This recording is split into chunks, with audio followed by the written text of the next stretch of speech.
कहर केलाय। रात्रीपासून पाऊस काही थांबण्याचे नाव घेत नाहीये, यामुळे लोकल ट्रेनवर परिणाम झालाय। दरम्यान ठाणे पालघरमधील शाळा बंद करण्याचा निर्णय घेण्यात आला आहे। अतिवृष्टीमुळे ठाणे जिल्ह्यातील 1ली ते 12वी पर्यंतच्या शाळांना सुट्टी जाहीर करण्यात आली आहे। हवामान खात्याकडून पालघर जिल्ह्यातील काही भागात अतिमुसळधार पावसाची शक्यता वर्तवण्यात आल्यामुळे पालघर जिल्ह्यातील वाडा विक्रमगड तालुक्यातील सर्व शाळांना आज सुट्टी जाहीर करण्यात आली आहे। गरज असेल तरच घराबाहेर पडा, असे आवाहन उपमुख्यमंत्री अजित पवार यांनी केले आहे।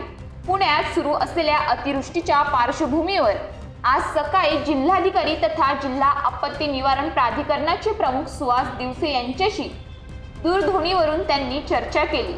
त्यावेळी जिल्ह्यातील पूरस्थितीतील तसेच बचाव आणि मदत कार्याच्या तयारीचा आढावा उपमुख्यमंत्र्यांनी घेतला। खडकवासला तसेच जिल्ह्याच्या बहुतांश भागात मुसळधार पाऊस होत असल्याने जिल्हा प्रशासन तसेच आपत्ती निवारण यंत्रणा सतर्क ठेवण्यात आली आहे। गरज पडताच नागरिकांना तात्काळ मदत पोहोचण्याचे निर्देश जिल्हाधिकारी यांना दिले। पुणे शहर, पिंपरी चिंचवडसह जिल्ह्याच्या ग्रामीण भागातील नागरिकांनीही पावसाचा जोर कमी होईपर्यंत आवश्यक ती काळजी घेण्याचे आणि आपत्कालीन परिस्थितीत तात्काळ नजीकच्या प्रशासकीय यंत्रणेशी संपर्क साधावा, तसेच महत्त्वाच्या कारणांशिवाय घराबाहेर पडणे टाळावे, असे आवाहन त्यांनी केले आहे। रायगड जिल्ह्यातील सर्व शाळा महाविद्यालय आज बंद ठेवण्याचा निर्णय घेण्यात आलाय। तर रायगड जिल्ह्यात पावसाचा रेड अलर्ट जाहीर करण्यात आलाय।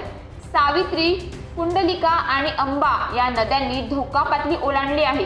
यानंतर ग्रामीण भागात पूरस्थिती गंभीर होण्याची भीती आहे। त्यामुळे जिल्ह्यातील सर्व शाळा महाविद्यालयांना सुट्टी जाहीर करण्यात आली आहे। बदलत्या गंभीर परिस्थितीत रायगड जिल्हा प्रशासनाने सुधारित निर्णय जाहीर केलाय। यापूर्वी काही तालुक्यातील शाळांना सुट्टी जाहीर करण्यात आली होती। आता जिल्ह्यातील सर्व शाळा आज बंद राहणार आहेत।